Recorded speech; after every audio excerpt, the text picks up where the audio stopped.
जय हिंद दोस्तों।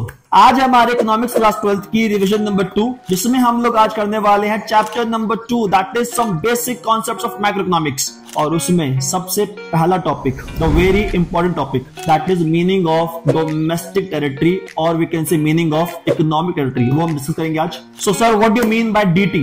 That is domestic territory. So DT means in addition to the political frontiers, यानी कि political frontiers के अलावा इसमें 3 ऐसी बातें हैं जो इंक्लूड होंगी और 2 कुछ ऐसी कंडीशंस है जो इंक्लूड नहीं होंगी, right? But sir, what do you mean by political frontiers? So political frontier means of course 28 states and 8 UTs. तो ये तो इंडिया का पार्ट ऑफ कोर्स है, no doubt about this. But इसके अलावा सर वो कौन सी 3 बातें जो इंक्लूड होंगी, तो पहले वो एक बार डिस्कस कर लेते हैं। सो condition number 1 in case of the inclusion, so number 1 आता है ships and aircrafts owned and operated by the normal residents of a country located abroad। तो कोई भी शिप है, कोई भी एयरक्राफ्ट है, लेकिन उसकी ओनरशिप और उसको ऑपरेट कौन करता है? इंडिया का ही कोई एनआर। तो उस शिप को, उस एयरक्राफ्ट को मान लेंगे इंडिया का ही डीटी में इंक्लूड है, चाहे वो कहीं भी मूव कर रहा हो, कहीं भी फ्लाई कर रहा हो, किसी भी 2 कंट्रीज में हो, हमें उससे फर्क नहीं पड़ता है। बस उसकी ओनरशिप और ऑपरेशन किसके हाथ में होनी चाहिए? इंडिया के एनआर के हाथ में। So that was the condition number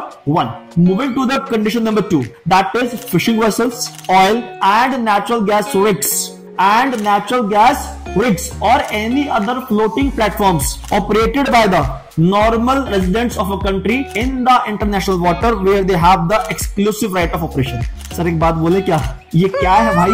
कुछ समझ में नहीं आया पॉइंट नंबर 2। तो मैंने एक बार जस्ट लैंग्वेज बोल दी है ताकि आप रिलेट कर पाए। बहुत ही इजी है, समझो एक बार। इंडिया के बेस लाइन से 200 नॉटिकल माइल हम वाटर को जो मेजर करते हैं, किसमें करते हैं बेटा? नॉटिकल माइल्स में, किलोमीटर्स में नहीं करते हैं। और 1 नॉटिकल माइल में होते हैं 1.852 किलोमीटर। थोड़ी सी आपकी नॉलेज बढ़ जाएगी इस बात से, ओके? अब पॉइंट क्या है, जरा ध्यान सुनिए। देखिए, लैंड में हम लोगों ने 28 स्टेट्स 8 यूटीज की बात कर ली, लेकिन जो इंडिया के आसपास वाटर है उसका क्या? वहां भी तो हमारे बहुत सारे ट्रेड हो रहे हैं, वहां भी तो बहुत सारे बिजनेस हो रहे हैं, फिशिंग हो रहा है, ऑयल नेचुरल गैस के प्लांट लगे हुए हैं। तो क्या वहां से जो इनकम अराइज हो रही है वो हमारी नहीं है? ऑफ कोर्स हमारी है, लेकिन सर हमारी इंडिया की बेस लाइन से कहां तक? Up to 200 nautical miles. कितना बेटा? बुक में नहीं है आपकी ये, but that is for your own knowledge कि सर इंडिया की बेस लाइन से जो वाटर है उसमें हमारा कहां तक राइट है? तो हमारा राइट है बेटा अप टू 200 नॉटिकल माइल्स तक। तो अगर इस वाटर में कोई भी ट्रेड होता है, लाइक फिशिंग, लाइक कोई नेचुरल गैस का प्लांट है और वहां से कोई इनकम अराइज होती है, तो उस पर पहला राइट किसका होगा? इंडिया का। तो बहुत आसान था। हाँ लड्डू है रे, इजी था।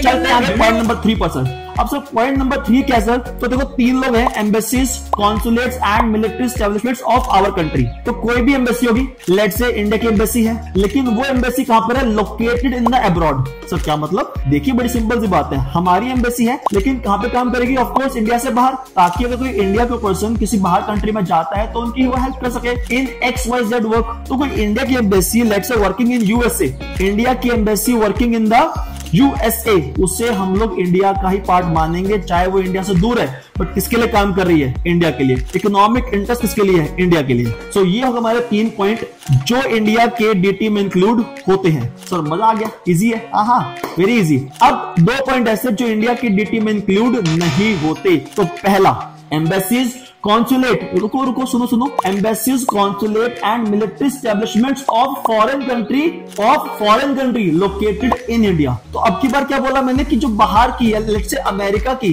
दैट इज अमेरिकन एम्बेसी, अगर इंडिया में काम कर रही है, दिल्ली में काम कर रही है, चाणक्यपुरी सीपी में, उसे हम इंडिया का पार्ट नहीं मानेंगे। इवन वो इंडिया के 28 स्टेट्स में है, फिर भी उसको काउंट नहीं करेंगे। क्यों?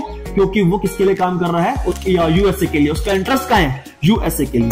ये होगा हमारा नंबर 1 जो इंक्लूड नहीं है। नाउ पॉइंट नंबर 2 जो इंक्लूड नहीं होगा, very simple, international organisations like UNO, WHO, IMF, that is international monetary fund. ये किसी एक कंट्री के लिए काम नहीं करते हैं, ये पूरे वर्ल्ड के लिए काम करते हैं। तो ये भी किसी एक पर्टिकुलर कंट्री के ट्रीट नहीं किए जाएंगे। So that's it about the meaning of DT.